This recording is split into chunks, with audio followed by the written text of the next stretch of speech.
Okay, well with that, we do have a quorum, so vice chair takes over, which is Alex.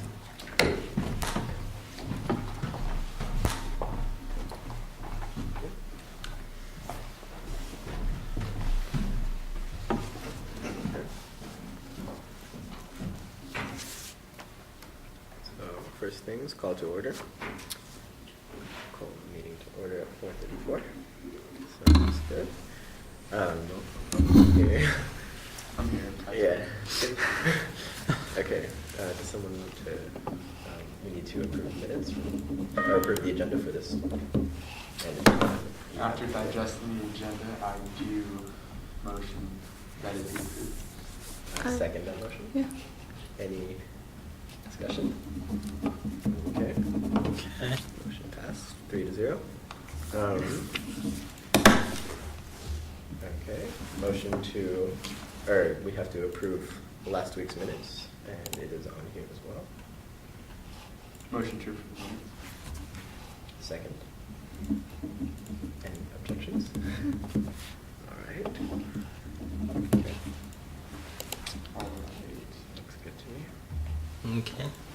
Well, there's three items we'll go over tonight. The first one, in keeping with introducing city departments to this body, is the fire department. So with that, I'll turn it over to our Fire Marshal, John Booth.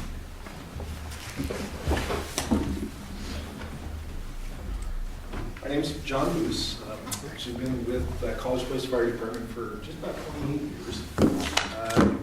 Only 19 of that as a career firefighter. Before that, I was a volunteer. In a previous life, I taught junior high for 10 years. So Wow. that's kind of where I came from. Just want to make a little presentation about College Place Fire Department and then give you an opportunity to ask questions. Something you'd like to know about us. We were founded in 1947, and our old home was at 317 South College Avenue, so right next to Walla University's rental properties warehouse right on the corner of 4th and College. It was actually part of the old City Hall, and it wasn't even a good-sized garage, but we could fit engines in there. At that time, we literally had 3 inches on either side of the mirrors to back in and out of the station, so it was kind of exciting. Wow. We've spent the last 17 years in our new facility here, which we are very grateful to the citizens of College Place to provide us so that we can provide them a better service. We hired our first career chief in 1995. So before that, it was a volunteer position. Once in a while, they would have a part-time, half-time, couple hours compensated a week kind of a thing for a chief. But as fire chiefs go, they're pretty much on call 24/7. Hired our first career firefighter in 1997. That firefighter also had the job of being a training officer for the department. Fire marshal in 1999, that was me. And then our second career firefighter in 2001. So currently we operate with 4 career firefighters. Now our primary job as a career firefighter is to provide an atmosphere and training where the volunteers can provide fire and EMS services. We do provide both fire and EMS services 24/7, 365, and our primary response during the daytime are our career firefighters.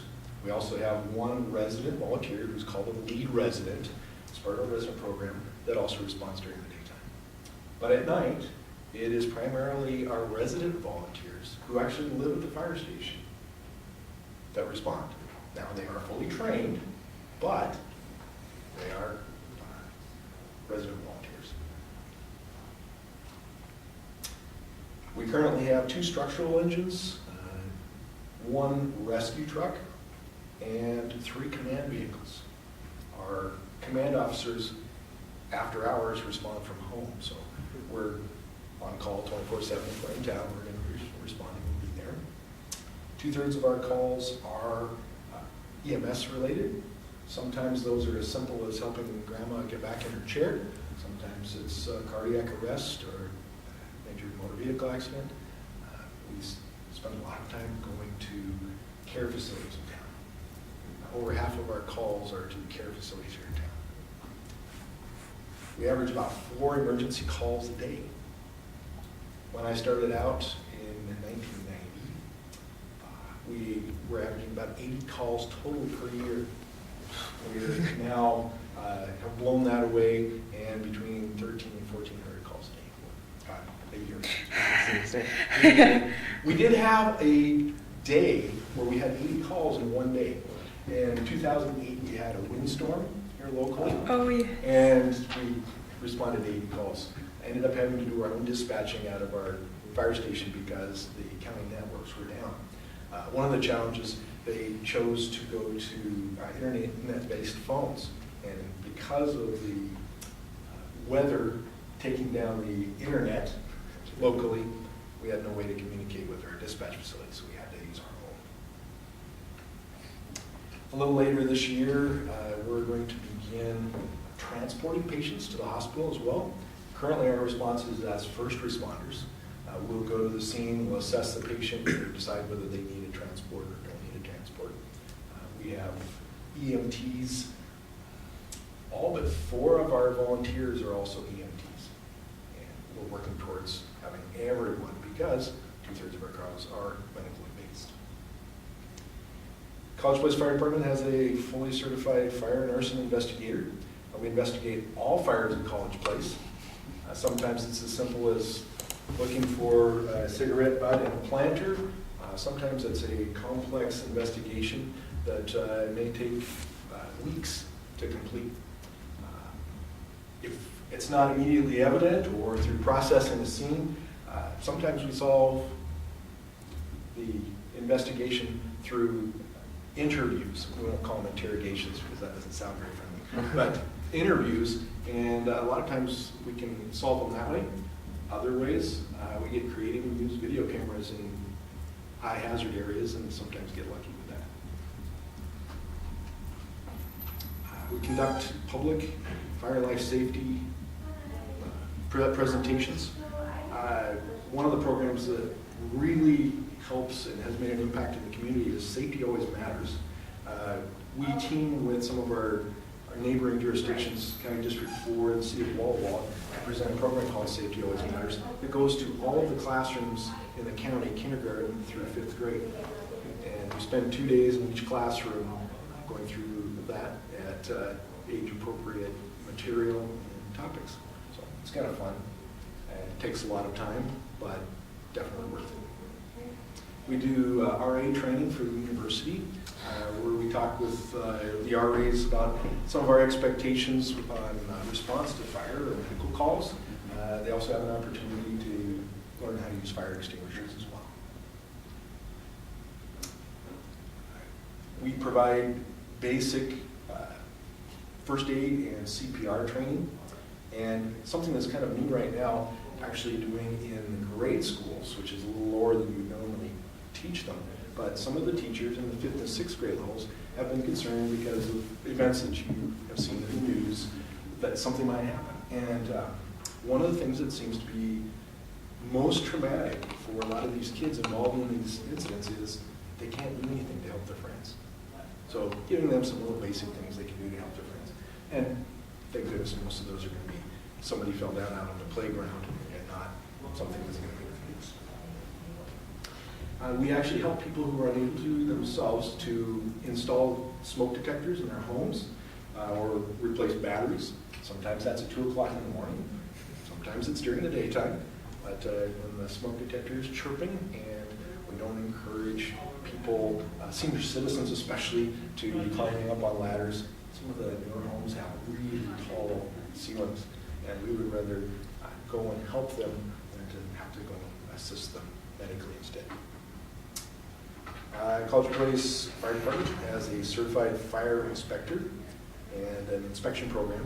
Annually, we try to hit all of these high hazard occupancies, places where people live, schools, churches, university properties, and businesses.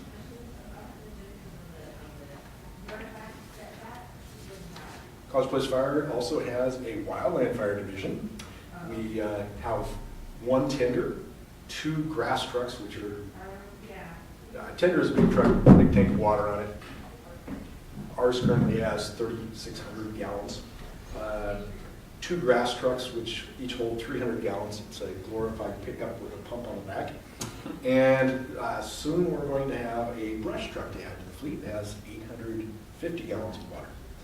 We participate or respond to wildland or natural cover fires here in our own town, but we also help out in the county and the tri-county area, as well as something called state mobilization, where when there's a large conflagration, we go and help other areas of the state to deal with that. In fact, we have members who also participate on incident management teams to help with some of those larger scale events travel throughout the state.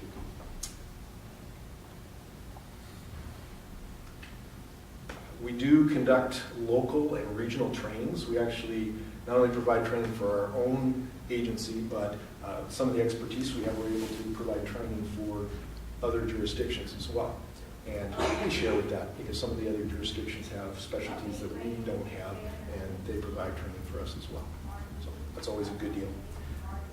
When I started out training, basic training for a volunteer was much different than it is today. Today, their basic training academy is 180 hours. Now, for your average home volunteer, that's really tough to fit in because most of them have a job, a family, everything else. So they're really providing a great service to the citizens of College Place. I appreciate them. After that, the expectation is 144 hours minimum training annually to keep up on their skills, to learn new skills, and see how things are being done today. We currently have 4 career firefighters. Those of us who are lucky enough to actually get paid to do something that we enjoy doing. Again, our main job is to facilitate our volunteers being able to do the rest of the work, although we still get to go and play. That's part of the fun. Yeah. We have 12 resident volunteers. They actually live at the fire department. They are assigned to one of 3 shifts. Currently, the shift schedule they use is a 24-48 schedule, so 24 on, 48 off. Now, we realize that most of them have either a job or classes that they're going to attend. So typically, they work from 6 o'clock in the evening until 8 o'clock the next morning. We work with them on their schedule, depending on their classes and so forth. But they're providing that evening, weekend, and holiday response for us. The career firefighters are currently daytime employees, Monday through Friday. Our home volunteers respond from home, and they respond as available. We don't assign them to a specific shift. We just request that if they're available from home or from work, that they would respond. And we have a good, healthy volunteer, home volunteer staff of 21. So that's very much appreciated as well. They, between our resident volunteers and our home volunteers, well, let's take away the home volunteers. Just the resident volunteers that provide us the service they do. If they weren't providing us that service as volunteers, if we had to hire career firefighters to do the same job, we would be looking at about $1.2 million in just compensation to them in salaries. So what they're doing for just over $100,000 a year is what it costs us for them is a great deal to the city. Any questions about the department? Yeah, what's your turnover rate for volunteers? Resident volunteers is very high because most of them are college students. Probably 75-80% of them are in the fire science program out at the community college. But we also have volunteers who, all aspects of either the university or the community college as far as education. We actually have dorm status for university students so that they can get all of their financial aid and so forth and be supervised with our organization. So that's another win-win for both sides. Awesome. Saves them whatever the cost of their dormitory is as they live at our station. So how often do you guys take in new volunteers and train? Typically, we do the intake on an annual basis, but if we have a large turnover, we'll open it up in mid-year at any point, just to try to keep a core level. We have been down to as few as 5 resident volunteers, which means we have to start supplementing with some of our home volunteers, flexing some shifts sometimes for career folks, just to make sure that we have good coverage. What is the ideal amount of resident volunteers? Ideal amount is 12, works really well, gives us 4 per shift, allows us them to trade around when they need coverage. So that works really well. Ideally, we would probably have another 5 to 6 home volunteers, but nationally, recruiting and maintaining volunteers is on the decline. It's very tough to get people to commit. Very busy lives, but also the training requirements, really tough. Yeah, I noticed that in the agenda there was a flyer attached. Is it Yeah. something you want us to advertise to our communities that we represent? Or I attached that volunteer flyer that Charlie made. Yeah, we are always recruiting. We're always accepting applications. Okay. I have standing announcements with both the community college and the university for recruitment. Wall Williams. Okay. Yeah. So, probably 2/3 come in through recruitment at one of those 2 educational facilities, but the rest are word of mouth. Okay. People, hey, I've got a friend who. In the old days, it required a sponsorship to get on the department. Mm. That was kind of how you help make sure that this was a person who would be a good fit for as a firefighter. So, yes, with the... Yes. Yeah. Okay. Yes. Yep. All right, no worries. Yep. Okay. So you guys volunteer? I personally... I know you don't have time for it. Yeah. It's a lot of work. It is busy, but I definitely like the idea. And I feel like would you say because it's a volunteer status, it saves the city financially, like budget-wise, like you guys don't have to pay as much? Absolutely. Yeah. Oh, No, yeah. It's a huge savings. Yeah. A department our size, a town our size, the level of service we provide would probably be over $2 million a year if it was fully paid. Wow. Yeah. And I'm assuming it's a fraction of that. Yeah, right now our budget is between $600,000 and $800,000 a year. We get some money for Yeah. an EMS levy and so forth, so that number is, I didn't look it up today, sorry. Do you guys make money off of your educational services as well? No, we haven't. It's more of a community service. Gotcha. Because we want people to get that information. Mhm. Sometimes when you charge, they don't want to pay the extra money. For sure. It's actually, well, our number of fire responses, percentage-wise, compared to our medical responses, has dropped by 90% since we started offering prevention programs. So Awesome. part of that, it's not just a prevention program, but part of that is people are using building codes, fire codes, and then education. Some of the ways that our buildings are built now are just a lot safer. And people gathering that information, whether it's at school, whether it's programs we put on, it's made a big difference. Gotcha. Awesome. I'd much rather prevent it than respond to it. That's not always a popular opinion to all my firefighter friends. Everybody wants a big fire, right? Not really, but it brings a lot of excitement and recruitment when we do have real fires. Mhm. On average, we're looking at probably one real fire every month. Unfortunately, most of those are responding outside of our jurisdiction to render aid to someone else.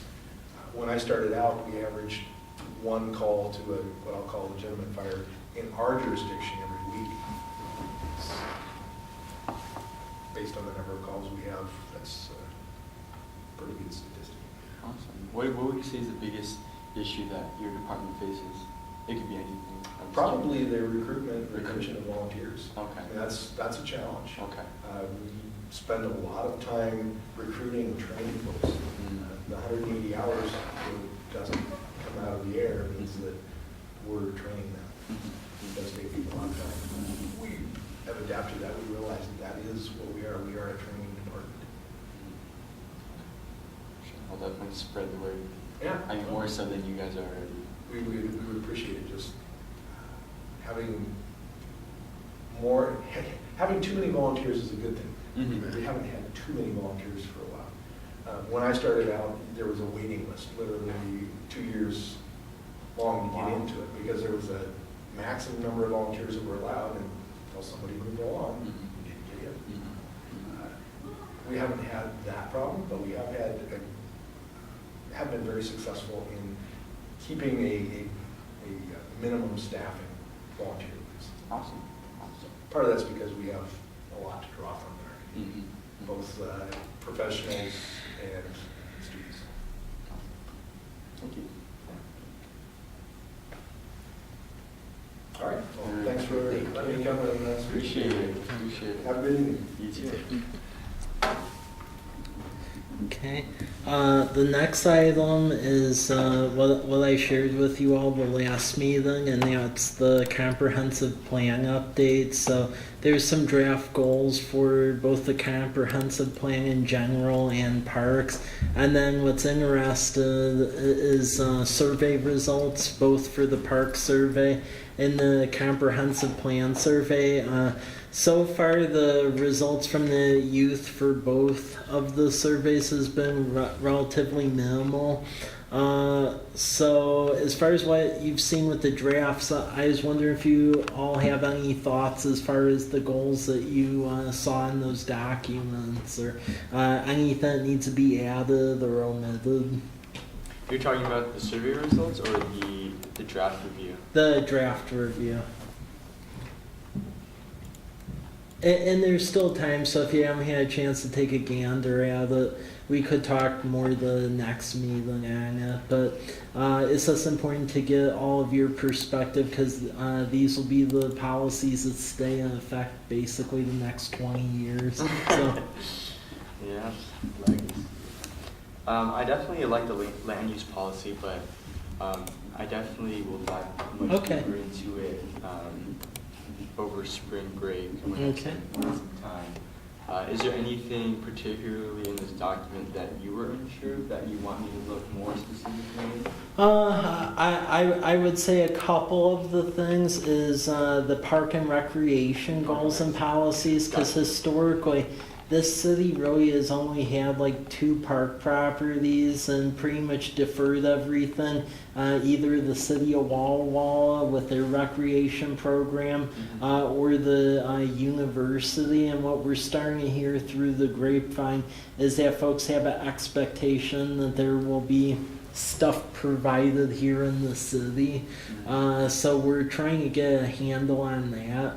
And then the other thing is from economic development perspective, because there's some differing points of view on what folks want College Avenue to be. The city spent about $15 million completely rebuilding the street. And do folks want it to be the continued mixed use of housing and stores, or do you all want it where with some of the residences that are along here, we encourage it where the bottom floor is retail and then the upper floor is multifamily? That's something that remains to be seen. So Gotcha. really all your points of view on that would be great. Economic development and parks. Yeah. Gotcha. Yep. Okay, does anyone have any more comments on that, or? Okay, and then the third item is that potential student welcome back event in August. So I included some examples of what some other universities have done, and I was just curious about the point of view on that. Yeah, I went through all the documents. I really like the overall idea. I think something that would really be helpful is maybe pooling together participation from both the high school, university, and local businesses, and kind of having a short program, kind of showcasing.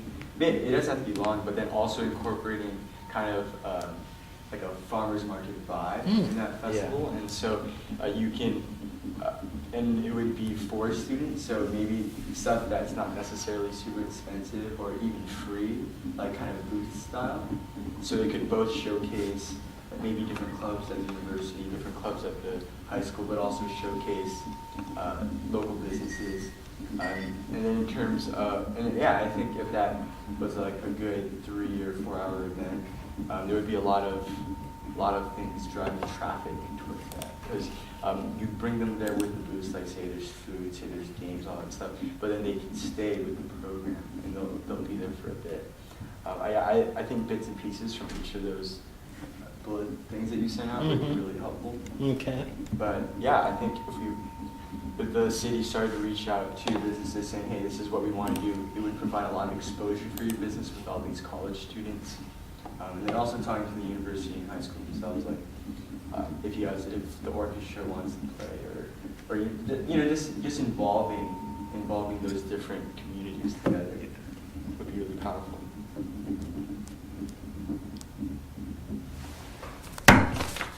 Okay. Any other ideas? Or? That was pretty much everything I was gonna say. One thing where I just received an email today from Timothy Kazaka is it sounds like the student association over at the university is having some sort of block party thing. Timmy? Yeah. Timmy?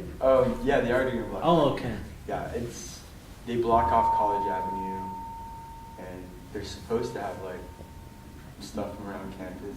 But what was he asking for the city to do? Basically, if we'd be a partner and get businesses and stuff involved. So I was just curious what that was all about because that was the first I heard of it. So. Yeah, it's kind of an end of the quarter type of celebration thing. Ideally, they block off the whole College Avenue where the university is. They have food trucks there so that students can come get food. They also released a yearbook for students there. So there's basically what they want. It's basically a farmer's market, like a huge farmer's market where you can come and just see what's everything we've got.